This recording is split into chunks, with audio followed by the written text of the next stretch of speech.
911, what's your emergency? You have to be able to make a decision in a split second. We're the first responder. What we do, and it is an important job. You cannot ever prepare yourself for everything that comes through on the phone. Most people only call 911 once in their lifetime, and usually it's the worst day of their life. I'm a communications dispatcher training officer. Been here for 19 years. A lot of my family is in public safety. My son, brother, and husband are all firefighters. I volunteered for about 5 years, and my husband has been with Escambia County Fire Rescue since 2004. My dad was a fire chief for over 20 years with the county. My mom retired in dispatch after 30 years. My sister works in dispatch.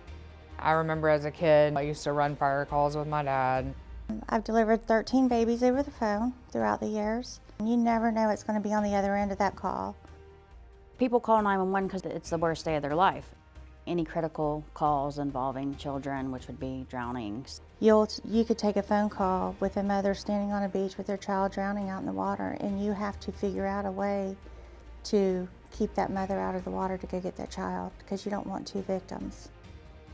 So it's our job to kind of keep our composure, try to treat everyone as if it was your own family member.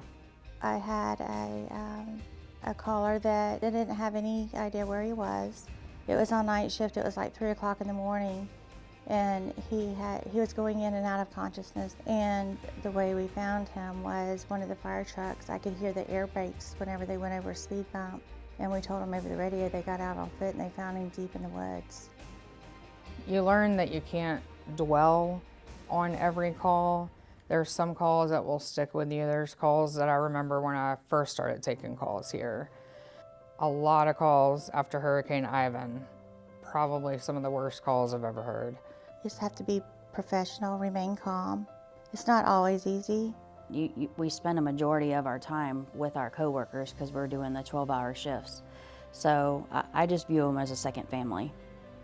We're very close with our coworkers. You know, they're our family. I'm with them more than I'm with my own family. So we all develop a relationship. We've formed a very strong relationship. We depend on each other a lot. We have a peer support program for Escambia County, so if anyone, firefighters, EMS, dispatchers, anybody has an issue, there's resources to reach out to. We have a clinician on staff. My husband, we are both on the peer support team. He's the coordinator.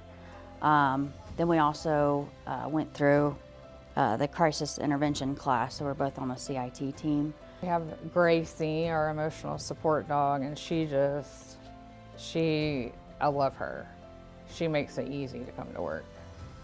So oftentimes, the people on the other side of the phone are forgotten about. Unfortunately, in dispatch, we don't always get to hear the outcome of the call. We're dealing with the first part of it. We're initiating the CPR, the administering the Narcan, giving the aspirin. We're doing that until help can get there, and being recognized for that, it means a lot.